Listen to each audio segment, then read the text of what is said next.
Hi viewers, welcome to our channel. So junior NTR గారు రాజకీయాల్లోకి వస్తారా రాదా అని చెప్పేసి ఎప్పటినుంచో కూడా ఒక పెద్ద చర్చ అయితే జరుగుతుంది, మనకు తెలిసిందే.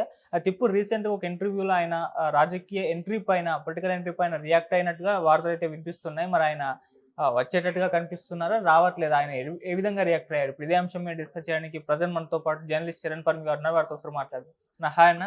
హాయ్. సో జూనియర్ ఎన్టీఆర్ గారు రాజకీయాల్లోకి వస్తారు రాదా అని చెప్పేసి ఇది ఎప్పటినుంచో కూడా నడుస్తూ ఉంది. సో చాలా మంది వస్తారు, రావాలి అని చెప్పేసి ఆయన అభిమానులు అని అనుకున్నారు, కోరుకుంటున్నారు. ఇంకొంతమంది లేదు, సినిమాల్లోనే ఉండాలి జూనియర్ ఎన్టీఆర్ గారు, రాజకీయాల్లోకి రాకూడదు అని చెప్పేసి అలా కూడా అనుకున్నారు. మరి ఆయన ఒపీనియన్ ఏంటి? ఏ విధంగా ఉంది? రీసెంట్‌గా ఇంటర్వ్యూలో కూడా చెప్పారంట కదా, మరి ఆయన ఏం చెప్తున్నారు? నిజానికైతే జూనియర్ ఎన్టీఆర్ గారు రాజకీయాలకి దూరంగా ఏం లేడు. అంటే ఆయన్ని ఇలా క్వశ్చన్ కూడా ఎందుకు అడుగుతున్నారంటే, డైరెక్ట్ రాజకీయాల్లోకి ఎప్పుడు వస్తారు, డైరెక్ట్గా ఎప్పుడు దిగుతారు అనేది ఆయన మీద వస్తున్న క్వశ్చన్. నిజానికి వేరే ఎవరి మీద ఇటువంటి క్వశ్చన్లు లేవు. నందమూరి ఫ్యామిలీకి సంబంధించి అయినా సరే. ఎందుకు జూనియర్ ఎన్టీఆర్ మీదనే ఉన్నాయి అంటే, రాజకీయాలతో ఆయన అంత అనుబంధంగా ఉన్నాడు కాబట్టి. ఇప్పుడు కళ్యాణ్ రామ్ మీద అటువంటి క్వశ్చన్ రావట్లేదు. మిగతా వారసులు ఎవరైనా ఉన్నా సరే వాళ్ళ మీద రావడం లేదు. కానీ ఎందుకు జూనియర్ ఎన్టీఆర్ మీద వస్తుందంటే, గతంలో చంద్రబాబు గారికి ఆయన ఎటువంటి ప్రచారం చేశాడో అందరూ చూశారు. గత ప్రభుత్వంలో ఆయన ఓట్లు అంటే అప్పుడు ప్రభుత్వం ప్రయత్నించినప్పుడు ఓట్లు కూడగొట్టడానికి ట్రై చేయడము, అద్భుతమైన స్పీచ్లు ఇవ్వడం, ఇవన్నీ చూసాం మనం. ఆ తరువాత ఒక్కసారిగా రాజకీయాల్లో దూరం అయిపోయాడు. ఈ స్థాయిలో దూరం ఏ స్థాయిలో ఉందంటే, అది కనీసం ఈసారి ఎలక్షన్లో చంద్రబాబు గారికి ఓటేయనని ట్విట్టర్లో కూడా పెట్టలేదు ఆయన. అంత దూరంగా ఉన్నాడు. అంటే ఆశ్చర్యం వేసింది అందరికీ, ఎందుకు ఈ విధంగా ఉందని. తర్వాత ప్రభుత్వం గెలిచిన తర్వాత అందరికీ కాంగ్రెస్ చెప్తూ పెట్టాడు. పవన్ కళ్యాణ్కి, చంద్రబాబు గారికి, బాలయ్య గారికి, అందరికీ కాంగ్రెస్ చెప్తూ. కానీ ఆయన ఇన్ఫ్లుయెన్స్ కానీ, ఆయనకున్న ఫ్యాన్ బేస్ కానీ ఎలక్షన్లో ఉపయోగించడానికి ఏమాత్రం జూనియర్ ఎన్టీఆర్ గారు ఇష్టపడలేదు.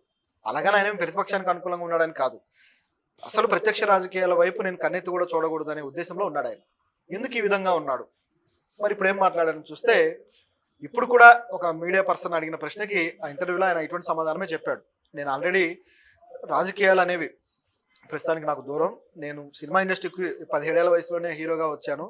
అప్పటి నుంచి కూడా నా దృష్టి అంతా నటన మీదే ఉంది, నటుడిగా ఎదగాలనే ఉంది తప్పితే రాజకీయాల పరంగా లేదు.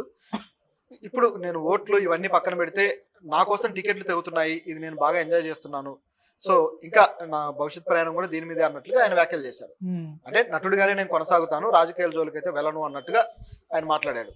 అయితే దీంట్లో ప్రస్తుతం ఉన్న పరిస్థితులను బట్టి ఆయన ఆ విధంగా మాట్లాడారనేది మనం అంచనా వేయచ్చు. అంటే నిజంగా అసలు రాజకీయాల మీద ఇంట్రెస్టే లేదా అనేది మనం నమ్మలేం. ఎందుకంటే ఆయనకి సోషల్ అవేర్నెస్ అనేది ఉంది, రాజకీయాల గురించి స్పందిస్తూ ఉంటాడు కూడా. ఇప్పుడు ప్రతిదీ కూడా కాంట్రవర్సీ అవుతుంది కాబట్టి సైలెంట్ అయిపోయాడు. మొన్న విజయవాడ వరదలు వచ్చినప్పుడు కూడా, తెలంగాణ విజయవాడ వరదలు వచ్చినప్పుడు కూడా సినిమా ఇండస్ట్రీ నుంచి అందరికన్నా ఫస్ట్ రియాక్ట్ అయిన వ్యక్తి ఎవరయ్యా అంటే జూనియర్ ఎన్టీఆర్ గారు. మొదటగా ₹1 ప్రకటించేశారు. అటువైపు ఏపీకి 50 లక్షలు, అలాగే తెలంగాణకి 50 లక్షలు. రెండోది వచ్చేసి, కొత్త ప్రభుత్వం వచ్చిన తర్వాత సినిమాల పరంగా ఫస్ట్ ఒక జీవోని తీసుకొని దానివల్ల బెనిఫిట్ పొందినది ఎవరయ్యా అంటే జూనియర్ ఎన్టీఆర్ గారు. ఎందుకంటే గత 3 నెలల్లో ఒక్క పెద్ద స్టార్ హీరో కూడా సినిమా రిలీజ్ చేయలేదు. ప్రభాస్ కలికి చేశాడు అనుకోండి, అది కాకుండా ఇంకా లేవు. అయితే ఈ సినిమాకి సంబంధించి జూనియర్ ఎన్టీఆర్ జీవో తీసుకొచ్చుకొని, అంటే ప్రభుత్వం నుంచి బెనిఫిట్ షోలకు కావచ్చు, అదేవిధంగా టికెట్ రేట్లు 10 రోజుల పాటు పెంచుకోవడానికి అనుకూలత కావచ్చు, ఇవన్నీ కూడా సాధించగలిగారు. సో దీన్ని బట్టి చూస్తే ఈ ప్రభుత్వంతో ఆయన ఏ విధంగా ఉన్నాడని మనకు అర్థమవుతుంది. సో ప్రస్తుతం ఏమాత్రం టీడీపీకి మనం వ్యతిరేక వైఖరి తీసుకోకుండా ఉండాలి కాబట్టి, ఒకవేళ వచ్చినా సరే అది నారా లోకేష్ గారికి పోటీగా తయారవుతాడనే అంచనా టీడీపీలో కూడా ఉంది కాబట్టి, టీడీపీ నుంచే ఎమ్మెల్యేలు, మాజీ ఎమ్మెల్యేలు, మంత్రులతో సహా జూనియర్ ఎన్టీఆర్ మీద బహిరంగంగానే విమర్శలు చేస్తూ వస్తున్నారు కాబట్టి, నిజానికి ఆయనతో ఏ శత్రుత్వం లేదు పార్టీకి, అయినా సరే బహిరంగ విమర్శలు చేస్తున్నారు అంటే పార్టీ అధిష్టానం కొంతమంది విషయంలో ఏ విధంగా వ్యవహరిస్తుంది అనేది కనిపిస్తుంది ఇక్కడ. జూనియర్ ఎన్టీఆర్ విషయంలో కూడా పార్టీ అధిష్టానం ఇటువంటి ఒక భావజాలంతో ఉంది. అంటే జూనియర్ ఎన్టీఆర్ మీద విమర్శలు చేస్తే దాన్ని పార్టీ అంటే ఎంకరేజ్ చేస్తుంది, లేకపోతే ఈ విధంగా చేయరు. అదే చిరంజీవి మీద ఏమైనా విమర్శలు ఉన్నాయా? టీడీపీ నుంచి లేవు కదా. పోనీ ఇంకెవరైనా నాయకుల మీద ఉన్నాయా? ఎవరి మీద లేవు. మరి ఎందుకు ప్రత్యేకంగా జూనియర్ ఎన్టీఆర్ ప్రస్తావనకు వస్తాడు? ఎందుకు ఆయన మీద విమర్శలు ఉంటున్నాయి అంటే, టీడీపీలో లోకేష్ గారికి ఒక లీడర్గా ఎలివేషన్ ఇవ్వాలి అంటే జూనియర్ ఎన్టీఆర్ రాకుండా ఉండాలి. దానికోసం మెంటల్గా ప్రిపరేషన్ అనమాట. టీడీపీని ఆయన డిజోన్ చేసుకోవడానికి వీళ్ళు చేస్తున్న పని. అంటే టీడీపీతో నాకు సంబంధం లేదు అని ఆయనే డిజోన్ చేసుకోవాలని. ఎందుకంటే గతంలో కూడా ఈ తరహా రాజకీయాలు చేశారు. గతంలో చంద్రబాబు గారు టీడీపీని హస్తగతం చేసుకున్న తర్వాత ఆయనతోటి గొడవకు దిగిన హరికృష్ణ గారు ఇదే విధంగా టీడీపీని డిజోన్ చేసుకుని తనకంటూ ఆయన ఒక సొంతంగా ఒక పార్టీ పెట్టారు. అది ముందుకు తీసుకువెళ్ళలేక అక్కడ ఫెయిల్ అయ్యారు. ఫెయిల్ అయిన తర్వాత హరికృష్ణ గారు మళ్ళీ చంద్రబాబు గారితో చేతులు కలపాల్సి వచ్చింది. అంటే ఆయన్ని ఆ విధంగా బుజ్జగించి హరికృష్ణ గారిని రాజ్యసభకు పంపించారు చంద్రబాబు గారు. సో ఇంత జరిగింది. సో దీన్ని బట్టి బేస్ చేసుకుని చూస్తే అదే రాజకీయం ఇప్పుడు జరుగుతున్నట్టు కనిపిస్తుంది. హరికృష్ణ గారిని ఏ విధంగా అయితే ఎన్టీఆర్ వారసుడిగా ఎదగనివ్వకుండా దెబ్బ కొట్టారో అటువంటి రాజకీయమే ఇక్కడ కనిపిస్తుంది. కాబట్టి జూనియర్ ఎన్టీఆర్ గారికి అది అర్థం కానంత అమాయకుడు అయితే కాదు. ఆయనకు ఆల్రెడీ ఆ సీన్ అర్థమైంది. కాబట్టి చాలా కాలంగా బాలకృష్ణ గారు ఏ ఈవెంట్ లోనూ జూనియర్ ఎన్టీఆర్ లేడు. ఇంకా చెప్పాలి అంటే రీసెంట్ గా కూడా బాలకృష్ణ గారు వ్యాఖ్య అన్నారు, మీ వారసుడు ఎవరు అన్నప్పుడు సింపుల్ గా ఇంకెవరు మోక్షజ్ఞ అని చెప్పేశాడు. మోక్షజ్ఞ ఒక సినిమా కూడా తీయలేదు. మోక్షజ్ఞ నా వారసుడిగా నిరూపించుకుంటే బాగుంటుంది అంటే బాగుంటుంది నటుడిగా. అలా కాకుండా డైరెక్ట్ మోక్షజ్ఞ అనేసాడు అంటే దాని అర్థం ఏంటంటే ఆ లెగసీ అనేది, ఎన్టీఆర్ లెగసీ అనేది, బాలయ్య లెగసీ అనేది నా పిల్లలే కంటిన్యూ చేస్తారు తప్పితే మరొకరికి ఆ లెగసీ అనేది వెళ్ళదు అని ఆయన చెప్పదగిన ఉద్దేశం ఆయన చెప్పాలనుకున్నది. నిజానికి యాంకర్ అడిగిన దాంట్లో, ఆ ప్రశ్నలో యాంకర్ అడిగిన దాంట్లో ఉద్దేశం వేరు. అతను సీనియర్ ఎన్టీఆర్ గారి వారసుల్లో ఎవరు మెయిన్ అనేది ఆయన అడిగిన క్వశ్చన్. ఎవరిని ఆయన స్థాయి పర్ఫార్మెన్స్ కావచ్చు, లేకపోతే ఆయన స్థాయి నట జీవితానికి సంబంధించి ఆయన పేరు నిలబెట్టిన వాళ్ళు ఎవరు అనేది ఆయన క్వశ్చన్ లో ఉన్న అర్థం, అంతరార్థం. కానీ బాలయ్య గారు తెలివిగా ఈ ఆన్సర్ చెప్పారు. నిజానికి ఆ క్వశ్చన్ అడగటంలోనే చిన్నపాటి పొరపాటు ఉంది. ఎందుకంటే ఎన్టీఆర్ వారసుడు బాలయ్య, బాలయ్య వారసుడు మోక్షజ్ఞ అనేది ఆ లిటరల్ వారసత్వం ఏదైతే ఉందో దానికి తగ్గట్టుగా అడిగినట్టు ఆ క్వశ్చన్. కానీ అది కాదు. నటుడిగా ఎవరు వారసుడు అన్నప్పుడు ఆ నటన మాత్రమే కౌంట్ చేసుకోవాల్సిన పరిస్థితి ఉంటుంది. అలా చేసినప్పుడు ఆటోమేటిక్ గా జూనియర్ ఎన్టీఆర్ గారి పేరు ప్రస్తావనకు వస్తుంది. అది నందమూరి ఫ్యాన్స్ అడిగితే చెప్తారు. కానీ బాలయ్య గారి స్ట్రాటజీ వేరు కాబట్టి ఆయన ఆ విధంగా రియాక్ట్ అయ్యాడు. ఇక్కడ కూడా కొంత క్లారిటీ అయితే వచ్చింది, బాలయ్య ఎన్టీఆర్ పట్ల ఎటువంటి దృక్పథంతో ఉన్నాడు అని.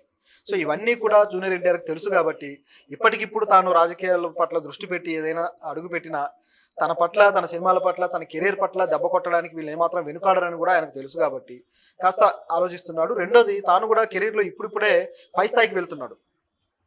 గత 10 ఏళ్లుగా జూనియర్ ఎన్టీఆర్ గారి కెరీర్ ఒక దశకు వచ్చేసి స్తబ్దుగా ఉండిపోయింది నిజం చెప్పాలంటే.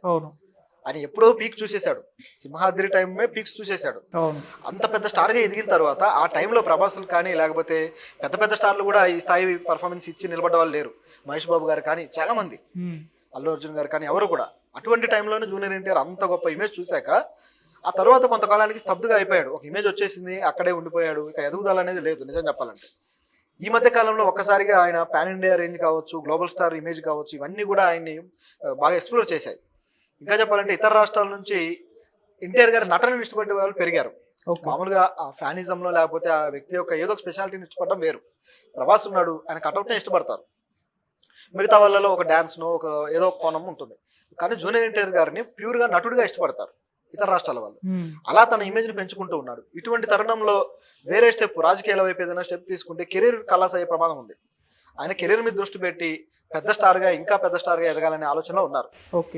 నెక్స్ట్ ప్రభాస్ అనే ఇమేజ్ తెచ్చుకోవడానికి ఆయన ప్రయత్నం చేస్తున్నాడు. నెక్స్ట్ ప్రభాస్ అని ఎందుకు అనాల్సి వస్తుందంటే, ప్రభాస్ గారు నిజం చెప్పాలంటే ఎన్టీఆర్ కన్నా జూనియరే ఇది సినిమా ఇండస్ట్రీలో అడుగు పెట్టిన టైంలో.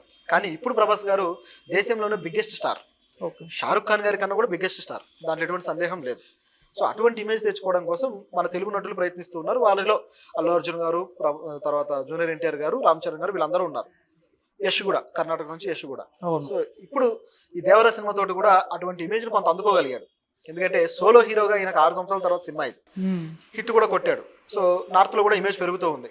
కాబట్టి ఇవన్నీ దృష్టిలో పెట్టుకుని ఆయన ఈ వ్యాఖ్యలు చేశాడు. అయితే ఇవి పూర్తి స్థాయిలో ఆడియన్స్ ఏదో నిరుత్సాహపడే అవసరం కూడా లేదు. ఖచ్చితంగా ఇంకొక 4 ఏళ్ల తర్వాత మళ్ళీ నెక్స్ట్ ఎలక్షన్ వచ్చేసరికి ఆయన స్ట్రాటజీ మారచ్చు. ఎందుకంటే అప్పటికి ఆయన 45 ఏళ్ళు వచ్చేస్తాయి. ఇప్పుడు 40లో ఉన్నాడు ఆయన, 45 ఏళ్ళు వచ్చేస్తాయి. అప్పుడు ఇక స్ట్రాటజీ మార్చుకొని నెక్స్ట్ 5 ఏళ్ళకి 50 ఏళ్ళు అడుగుపెట్టే లోపే ఆయన ప్రణాళికలన్నీ కూడా సెట్ చేసుకోవచ్చు. ఖచ్చితంగా 10 ఏళ్ల తర్వాత